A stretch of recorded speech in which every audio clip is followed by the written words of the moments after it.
Tenemos ahora mismo 30 startups incubadas y podemos decir que tenemos startups tanto de producto, de servicio, incluso startups también que desarrollan tecnología para llegar a acuerdos de colaboración con otras pymes.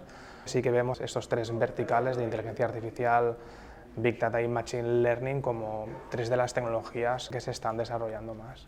El ciclo tecnológico cada vez es más rápido y la startup al final en su tecnología específica o en su campo de valor añadido son quien más saben es el desarrollo de esa tecnología para encontrar un nicho de mercado en base a una necesidad. Trabajar con una startup específica te permite de golpe acceder a esa tecnología que es disruptiva o es avanzada en el estado del arte también en un ámbito específico en mi propia corporate.